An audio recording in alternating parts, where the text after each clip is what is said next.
एक पुरानी सी इमारत में था वैद्य जी का मकान था। पिछले हिस्से में रहते थे और अगले हिस्से में दवाखाना खोल रखा था।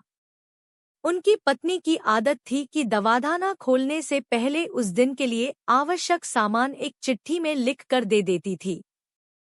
वैद्य जी गद्दी पर बैठकर पहले भगवान का नाम लेते, फिर वह चिट्ठी खोलते। पत्नी ने जो बातें लिखी होती उनके भाव देखते, फिर उनका हिसाब करते।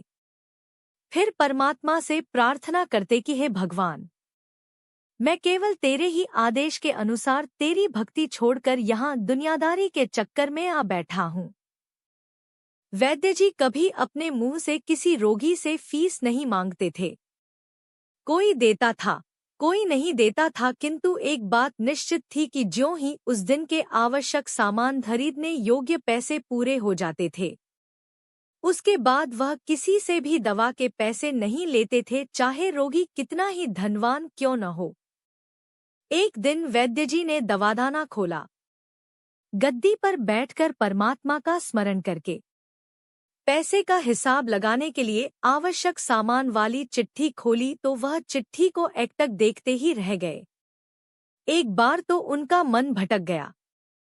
उन्हें अपनी आंखों के सामने तारे चमकते हुए नजर आए, किंतु शीघ्र ही उन्होंने अपनी तंत्रिकाओं पर नियंत्रण पा लिया। आटे दाल चावल आदि के बाद पत्नी ने लिखा था, बेटी का विवाह 20 तारीख को है, उसके दहेज का सामान। कुछ देर सोचते रहे, फिर बाकी चीजों की ढीमत लिखने के बाद दहेज के सामने लिखा, यह काम परमात्मा का है, परमात्मा जाने। एक दो रोगी आए थे, उन्हें वैद्य जी दवाई दे रहे थे। इसी दौरान एक बड़ी सी कार उनके दवाखाने के सामने आकर रुकी। वैद्य जी ने कोई खास तवज्जो नहीं दी, क्योंकि कई कारों वाले उनके पास आते रहते थे। दोनों मरीज दवाई लेकर चले गए। वह सूटेड बूटेड साहब कार से बाहर निकले और नमस्ते करके बेंच पर बैठ गए। वैद्य जी ने कहा कि अगर आपको अपने लिए दवा लेनी है तो इधर स्टूल पर आए ताकि आपकी नाड़ी देख लूं, और अगर किसी रोगी की दवाई लेकर जाना है तो बीमारी की स्थिति का वर्णन करें। वह साहब कहने लगे, वैद्य जी, आपने मुझे पहचाना नहीं। मेरा नाम कृष्णलाल है, लेकिन आप मुझे पहचान भी कैसे सकते हैं, क्योंकि मैं 15 से 16 साल बाद आपके दवाखाने पर आया हूँ। आपको पिछली मुलाकात का हाल सुनाता हूँ, फिर आपको सारी बात याद आ जाएगी। जब मैं पहली बार यहाँ आया था तो मैं खुद नहीं आया था, अपितु ईश्वर मुझे आपके पास ले आया था, क्योंकि ईश्वर ने मुझ पर कृपा की थी और वह मेरा घर आबाद करना चाहता था। हुआ इस तरह था कि मैं कार से अपने पैतृक घर जा रहा था। बिल्कुल आपके दवाखाने के सामने हमारी कार पंक्चर हो गई। ड्राइवर कार का पहिया उतार कर पंक्चर लगवाने चला गया। आपने देखा कि गर्मी में मैं कार के पास खड़ा था, तो आप मेरे पास आए और दवाखाने की ओर इशारा किया और कहा कि इधर आकर कुर्सी पर बैठ जाए। अंधा क्या चाहे, दो आंखें, और कुर्सी पर आकर बैठ गया। ड्राइवर ने कुछ ज्यादा ही देर लगा दी थी। एक छोटी सी बच्ची भी यहाँ आपकी मेज के पास खड़ी थी और बार बार कह रही थी, चलो ना बाबा, मुझे भूख लगी है। आप उससे कह रहे थे कि बेटी थोड़ा धीरज धरो, चलते हैं।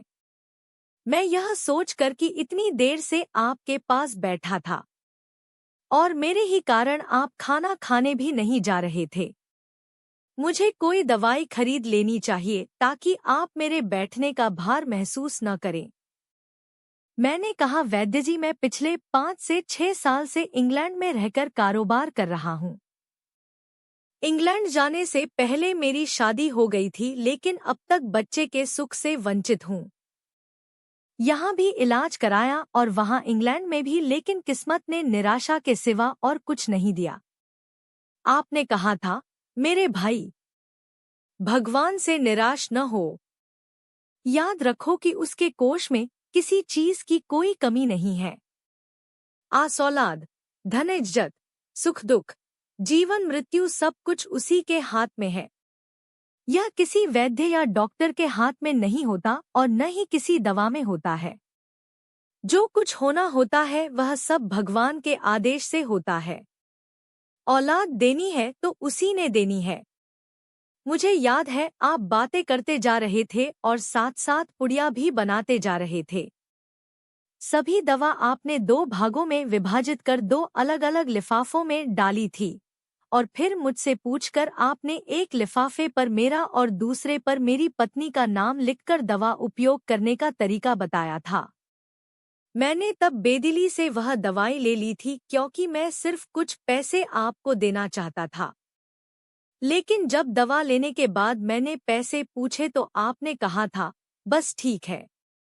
मैंने जोर डाला तो आपने कहा कि आज का खाता बंद हो गया है। मैंने कहा मुझे आपकी बात समझ नहीं आई। इसी दौरान वहां एक और आदमी आया। उसने हमारी चर्चा सुनकर मुझे बताया कि खाता बंद होने का मतलब यह है कि आज के घरेलू खर्च के लिए जितनी राशि वैद्य जी ने भगवान से मांगी थी वह ईश्वर ने उन्हें दे दी है। अधिक पैसे वे नहीं ले सकते। मैं कुछ हैरान हुआ और कुछ दिल में लज्जित भी कि मेरे विचार कितने निम्न थे और यह सरल चित्त वैद्य कितना महान है। मैंने जब घर जाकर पत्नी को औषधि दिखाई और सारी बात बताई तो उसके मुंह से निकला, वो इंसान नहीं कोई देवता है और उसकी दी हुई दवा ही हमारे मन की मुराद पूरी करने का कारण बनेंगी। आज मेरे घर में 2 फूल खिले हुए हैं। हम दोनों पति पत्नी हर समय आपके लिए प्रार्थना करते रहते हैं। इतने साल तक कारोबार ने फुर्सत ही न दी कि स्वयं आकर आपसे धन्यवाद के 2 शब्द ही कह जाता। इतने बरसों बाद आज भारत आया हूँ और कार केवल यहीं रोकी है। वैद्य जी, हमारा सारा परिवार इंग्लैंड में सेटल हो चुका है। केवल मेरी एक विधवा बहन अपनी बेटी के साथ भारत में रहती है। हमारी भांजी की शादी इस महीने की 21 तारीख को होनी है।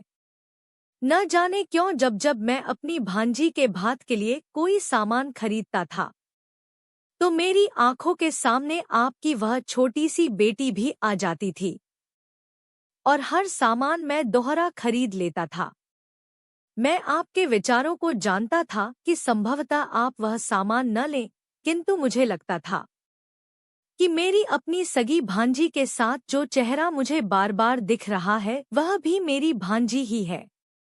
मुझे लगता था कि ईश्वर ने इस भांजी के विवाह में भी मुझे भात भरने की जिम्मेदारी दी है। वैद्य जी की आंखें आश्चर्य से खुली की खुली रह गईं और बहुत धीमी आवाज में बोले, कृष्णलाल जी, आप जो कुछ कह रहे हैं मुझे समझ नहीं आ रहा कि ईश्वर की यह क्या माया है। आप मेरी श्रीमती के हाथ की लिखी हुई यह चिट्ठी देखिए। और वैद्य जी ने चिट्ठी खोलकर कृष्णलाल जी को पकड़ा दी। वहां उपस्थित सभी यह देखकर हैरान रह गए कि दहेज का सामान के सामने लिखा हुआ था, यह काम परमात्मा का है, परमात्मा जाने। कांपती सी आवाज में वैद्य जी बोले, कृष्णलाल जी, विश्वास कीजिए कि आज तक कभी ऐसा नहीं हुआ कि पत्नी ने चिट्ठी पर आवश्यकता लिखी हो और भगवान ने उसी दिन उसकी व्यवस्था न कर दी हो। आपकी बातें सुनकर तो लगता है कि भगवान को पता होता है कि किस दिन मेरी श्रीमती क्या लिखने वाली है, अन्यथा आपसे इतने दिन पहले ही सामान खरीदना आरंभ न करवा दिया होता परमात्मा ने। वाह भगवान वाह, तू महान है, तू दयावान है। मैं हैरान हूँ कि वह कैसे अपने रंग दिखाता है। वैद्य जी ने आगे कहा, संभाला है। एक ही पाठ पढ़ा है कि सुबह परमात्मा का आभार करो, शाम को अच्छा दिन गुजरने का आभार करो, खाते समय उसका आभार करो, सोते समय उसका आभार करो।